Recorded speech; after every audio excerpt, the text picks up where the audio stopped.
Hello students. बेटा हमने यहाँ क्रेडिट क्रिएशन तक आपने लिख लिया होगा, यहाँ तक मैंने आपको करा दिया था। अब उसके बाद में जो हमारा टॉपिक है वो शुरू हो जाता है, that is role of commercial bank in economic development. जो इकोनॉमिक डेवलपमेंट है उसके अंदर कमर्शियल बैंक्स का क्या रोल है, देखिए। फर्स्ट है कैपिटल फॉर्मेशन। कमर्शियल जो बैंक होते हैं वो किस में हेल्प करते हैं बेटा, क्रेडिट को, कैपिटल को फॉर्मेशन के अंदर। कमर्शियल बैंक हेल्प करते हैं मोबिलाइजिंग आइडियल सेविंग। आइडियल का क्या मतलब होता है, बेकार पड़ी हुई, ठीक है, जिसको यूज नहीं किया जा रहा है। मोबिलाइज का मतलब होता है एक सेक्टर से दूसरे सेक्टर में क्या करना, उसको ट्रांसफर करना। तो जो कमर्शियल बैंक होते हैं वो हमारी जो सेविंग्स है जिसको हमें क्या कर रहे हैं बेटा, यूज़ कर ही नहीं रहे हैं, जो हमने क्या कर रखे अपने अकाउंट्स के अंदर डिपॉजिट कर रखी है। बैंक में हमारे अकाउंट के अंदर क्या है, ये अमाउंट डिपॉजिटेड है, और कमर्शियल बैंक क्या करते हैं, उस अमाउंट को जो कि अब प्रोडक्शन में यूज़ नहीं हो रहा है उसे इन अ फॉर्म ऑफ लोन क्या कर देते हैं, किसी दूसरे पर्सन को दे देते हैं। तो कहीं ना कहीं ये चीज़ें क्या है, आइडियल जो हमारी सेविंग्स हैं वो बैंक की वजह से क्या होती हैं, प्रोडक्शन एरिया के अंदर या प्रोडक्टिव यूज़ के लिए क्या हो जाती है, ट्रांसफ़र हो जाती है। Savings of the peoples and investing helps them to productive economic activities, यानी उन इकोनॉमिक एक्टिविटीज़ के अंदर से क्या है, ट्रांसफ़र कर दिया जाता है जहाँ से क्या है, मॉनेटरी अर्न की जाती है। हेल्प इन रिसर्च, ये रिसर्च और इनोवेशंस में भी हेल्प करते हैं। कैसे हेल्प करते हैं commercial bank, by providing credit to the entrepreneur. जो इंटरप्रेन्योर्स होते हैं, जो उद्यमी हैं, उन्हें क्या करते हैं, क्रेडिट फैसिलिटीज़ प्रोवाइड करते हैं, उन्हें अमाउंट की हेल्प करते हैं टू किसी कमर्शियल बैंक को, ताकि वो क्या हो, और ज़्यादा एनकरेज हो और इनोवेशंस इनकरेज करें, उन्हें इनोवेशंस के लिए नई चीज़ें लेकर आएँ, कुछ नई चीज़ें क्या करें, डेवलप करें, so that they can go for research and development activities. और बेटा जब उनके पास पैसा होगा, अमाउंट होगा, तभी तो वो किसी नई चीज़ के बारे में इंटरप्रेन्योर रिसर्च करेगा, उसके बारे में क्या करेगा, डेवलपमेंट करेगा। देखिए हिंदी में भी इसको क्या दिया गया है, व्यापारिक बैंक लोगों की जो निष्क्रिय जमाएं हैं, जो आइडल सेविंग है, उन्हें एकत्रित करते हैं और उन्हें उत्पादन कार्यों के अंदर क्या करते हैं, निवेश करते हैं। इसके फलस्वरूप वे पूंजी निर्माण की दर को बढ़ाने में भी क्या करते हैं, सहायता करते हैं। पूंजी बैंक पूंजी बाजार में भी लाभ लेने लगे। ये उद्योगों, कृषि, लघु उद्योगों, व्यापारी, यातायात आदि को क्या करते हैं, दीर्घकालीन ऋण देने लगे हैं। ये निर्यात के लिए भी ऋण देते हैं। व्यापारिक जो बैंक है देश के कमजोर वर्ग को ब्याज कम दर पर, जो ब्याज की जो दर है वो कम दर पर क्या है, ऋण देते हैं। यह छोटे दस्तकारों, भूमिहीन कृषि मजदूरों तथा निर्धन वर्ग को आवश्यकता के अनुसार क्या करते हैं, ऋण देते हैं। ग्रामीण इलाकों में भी इनकी शाखाएं खुली हुई हैं, वहाँ पर भी क्या करते हैं, ऋण की सुविधाएं मुहैया कराते हैं। ठीक है बेटा। बेरोजगारी, ग्रामीण विकास, बेरोजगारी उन्मूलन की योजनाएं आदि लागू करने के लिए भी कम ऋण के ऊपर क्या है, इनके द्वारा ब्याज दिया जाता है।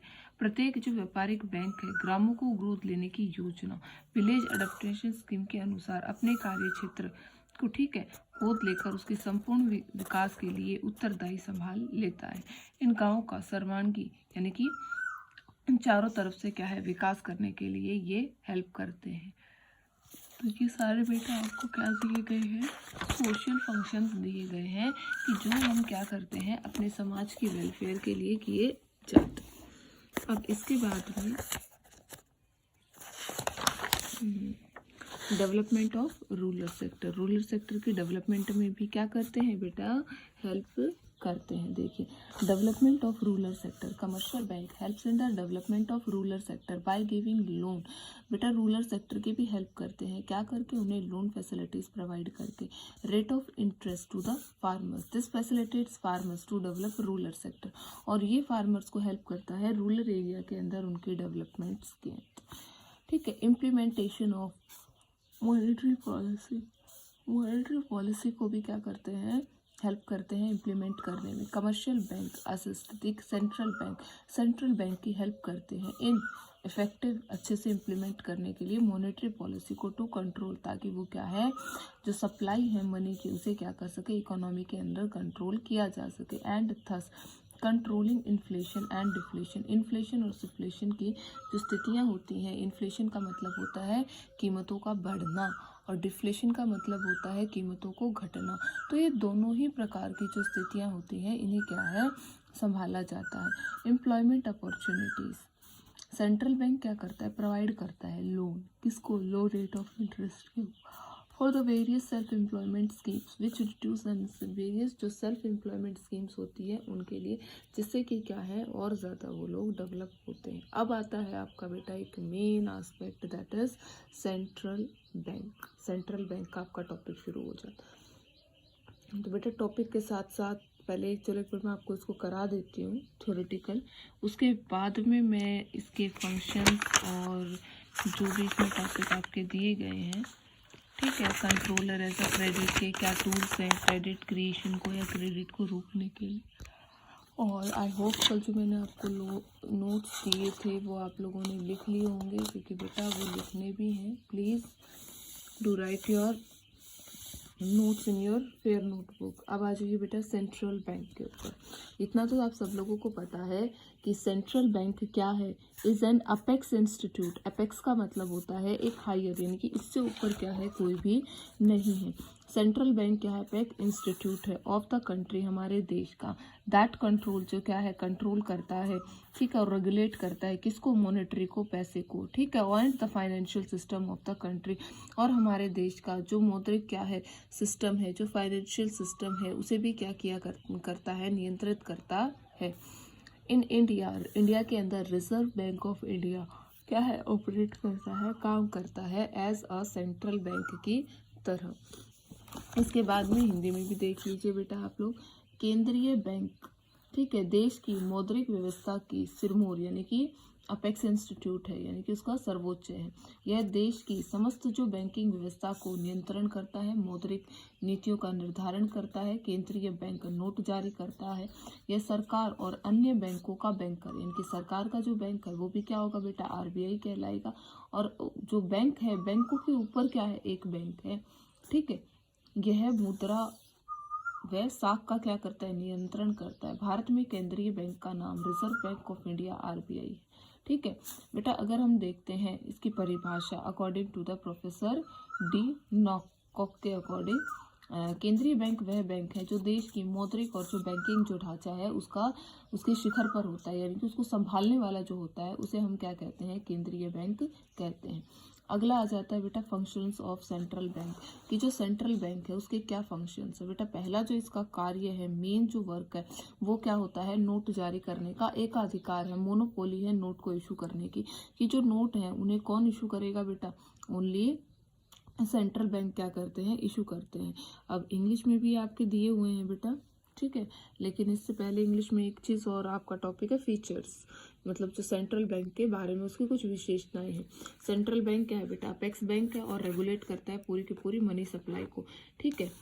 एंड जो क्रेडिट फैसिलिटीज है वो भी कंट्री के अंदर। It does not deal with public. अब ये बात आप लोगों के लिए अति आवश्यक है याद रखने की कि रिजर्व बैंक ऑफ इंडिया जो है वो कभी भी पब्लिक के साथ डील नहीं करता है। जैसे कि बाकी और बैंक है, हम जाते हैं तो वी आर द पब्लिक ना, तो वो बैंक हमारे साथ क्या कर रहे हैं, डील कर रहे हैं। लेकिन बेटा जी जो है सेंट्रल बैंक जो है वो कभी भी डील नहीं करता है, किसके साथ नहीं करता है, पब्लिक के साथ। अगला आ जाता है it functions for the development of country economy. बेटा आरबीआई ऑलवेज फंक्शन करता है, कार्य करता है, किस पर्पस के लिए काम करता है, नेशन की जो इकोनॉमी है उसके डेवलपमेंट को करने के लिए। It has exclusive right to issue currency, इसी के पास एक्सक्लूसिव यानी कि जो अधिकार है करेंसी को इशू करने का, स्पेशली नोट्स का यानी कि पेपर करेंसी का, वो किसके पास है, आरबीआई के पास ही है। अब इसके बाद में आपका टॉपिक शुरू हो जाता है, कौन सा टॉपिक शुरू हो जाता है, functions of central bank. Currency authority, bank of issue, यानी कि इसके पास क्या है बेटा, note, monopoly of note, note को इशू करने की क्या होती है, मोनोपोली होती है। इसी के पास ही क्या है, करेंसी को इशू करने का अधिकार है। देखिए वर्तमान समय में विश्व के प्रत्येक देश में नोट छापने का एकमात्र अधिकार वहाँ के जो केंद्रीय बैंक है उन्हीं को ही क्या है प्राप्त है, तथा इसके द्वारा जारी कई मुद्रा देश के अंदर असीमित विधि, ठीक है, कोई सीमित विधि नहीं, कितनी बार भी मान्य मुद्रा के रूप में क्या है इसे घोषित किया जाता है। प्रोफेसर डी कॉक के अकॉर्ड शब्दों में केंद्रीय बैंक की उत्पत्ति एवं विकास के साथ साथ लगभग सभी जगह क्या करते हैं, ये करने नोट जारी करने से कार्य क्या है इसका संबंधित है। 20वीं शताब्दी के प्रारंभ होने तक साधारणतः इन्हें निर्गामी बैंक यानी कि बैंक ऑफ इशू कहा जाता था। 20वीं शताब्दी के अंदर यानी कि जब हम 1990s के अंदर जब चल रहे थे, 19th जो चल रहा था, ठीक है, उसके अंदर, तो उसके अंदर क्या था बेटा, 20वीं शताब्दी के अंदर साधारणतः इन्हें क्या कहा जाता था, निर्गामी बैंक, बैंक ऑफ इशू क्या है कहा जाता था। केंद्रीय बैंक के विकास से पूर्व, ठीक है, नोट छापने का अधिकार सरकार तथा जो व्यापारिक यानी कि कमर्शियल जो बैंक थे उनको दे दिया गया था, किंतु समाज के अंदर क्या थी, अनेक बुराइयां थी, तो इसे उचित नहीं समझा गया। अतः निम्नलिखित तत्वों के कारण नोट छापने का अधिकार खाली केंद्रीय बैंक को दिया गया है। मौद्रिक प्रणाली की एक रूपता आती, यानी कि जो मॉनेटरी पॉलिसी है वो सभी जगह क्या होती है, इक्वल होती है, एक जैसी होती है। जनता का विकास देश की मुद्रा के से इससे मतलब इससे जनता का विकास देश की मुद्रा में सुदृढ़ हो जाता है, क्योंकि ये सरकार का क्या है, संरक्षण प्राप्त होता है। साख निर्माण की क्रियाओं का नियंत्रण रखने में सरल होता है, क्रेडिट क्रिएशन करना आसान रहता है, ठीक है। नोट जारी करने से प्राप्त लाभ होने से देश की, अब जो नोट जारी करेंगे तो उससे जो भी लाभ होगा उस लाभ को देश हित में क्या है प्रयोग किया जाएगा। मुद्रा के आंतरिक तथा बाहरी मूल्यों को स्थिरता लाने में सहायता मिलती है। सरकार नोटों के निर्गमन से होने वाली कमियों को पूरा नियंत्रण के अंदर क्या है रख सकती है। केंद्रीय बैंक कटे फुटे जो टॉर्न नोट्स होते हैं उन्हें वापस लेकर उनके स्थान पर क्या करता है, नए जो नोट है उन्हें भी इशू करता है। Now see in English medium, bank of issue refers, bank क्या करते हैं, विच है, जिसके पास लीगली कानूनी अधिकार है किस चीज का, इशू, करेंसी को इशू करने का। और इन इंडिया, इंडिया के अंदर जो सेंट्रल बैंक है उसके पास सोल अथॉरिटी है, एक अकेले के पास अधिकार है to issue currency, currency issue करने का। It is monetary liability of central bank, ये क्या होती है, सेंट्रल बैंक की मॉनेटरी लाइबिलिटी बनती है टू इशू न्यू करेंसी को इशू करे वो, ठीक है। Central government borrows money from RBI to finance its physical deficit, जब भी क्या हो जाता है, हमारी जो सेंट्रल गवर्नमेंट है उसे घाटा हो जाता है या फिर उसके पास पैसे की कमी होती है तो पैसा किससे लेती है, आरबीआई से ही लेती है। So the central government borrow money from RBI, वो आरबीआई से पैसे क्या करती है, उधार लेती है, किसके लिए, टू फाइनेंस उसकी जो फिजिकल डेफिसिट है, राजकोषीय घाटा है, उसे पूरा करने के लिए। राजकोषीय घाटा क्या होता है, व्हेन द गवर्नमेंट एक्सपेंडिचर, सरकार के एक्सपेंडिचर खर्च से क्या होते हैं, ज्यादा होते हैं, मोर देन, किससे ज्यादा होते हैं, इट्स इनकम, उसकी आय से ज्यादा होते हैं। This is done by selling security, ये कैसे किया जाता है, सरकार कैसे उनसे पैसे लेती है, सरकार अपनी कुछ प्रतिभूतियां होती हैं, सरकार की कुछ सिक्योरिटीज होती है, उन्हें क्या किया जाता है, सेल किया जाता है, बेचा जाता है, ठीक है। किसको दिया जाता है, टू आरबीआई, और आरबीआई क्या है, उन सिक्योरिटीज को इशू करता है, ठीक है, और उन्हीं के बिहाफ में न्यू करेंसी यानी कि फाइनेंसिंग उसे प्रोवाइड करता है। आगे बात बेटा समझ में, इसके बाद में आ जाता है, इसीलिए हम क्या कहते हैं, इशू करता है करेंसी को। RBI is a soul authority, RBI क्या है, एक बेटा सोल अथॉरिटी है जिसे नोट इशू करने का क्या है, अधिकार है। ये यूनिफॉर्मिटी लेकर आता है, यानी कि जो नोट क्या है सर्कुलेशन में है उनके अंदर एक रूपता लेकर आता है। It enables the government control, ये क्या करता है, गवर्नमेंट को इसके अंदर लेकर आता है, जो इनेबल यानी कि नोट कंट्रोल पॉलिसी जो है सप्लाई है उसे क्या है कंट्रोल कर सके। It builds a public faith in the currency system, और साथ के साथ लोगों के बीच में भी मुद्रा के प्रति क्या है, विश्वास को बनाए रखने का भी कार्य करता है। इसके बाद में नेक्स्ट आ जाता है बैंकर टू द गवर्नमेंट, सरकारी बैंक एजेंट एवं सलाहकार भी क्या है, इसे हम कह सकते हैं, यानी कि गवर्नमेंट का bank.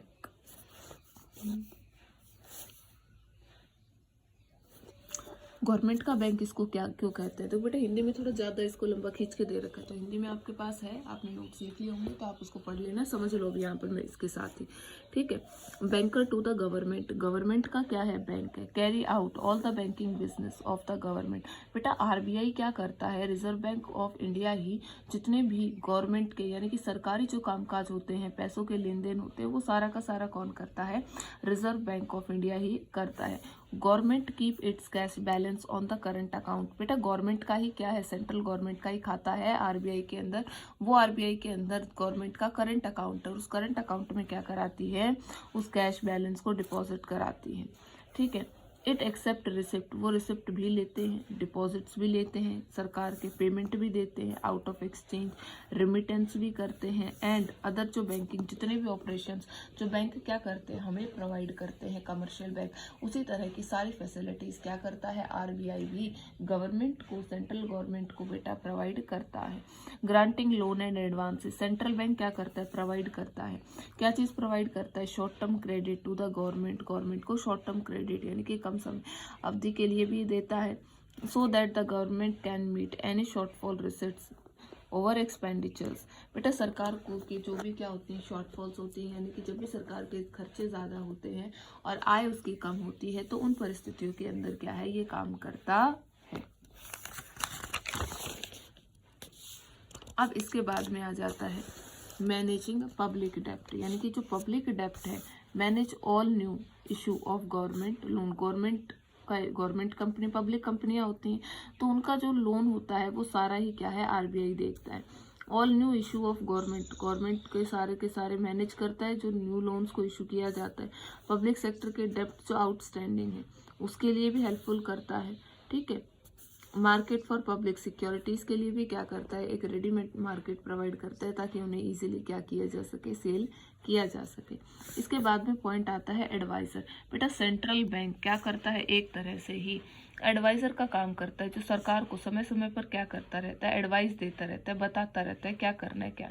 The central bank advise the government on economic banking and financial matters.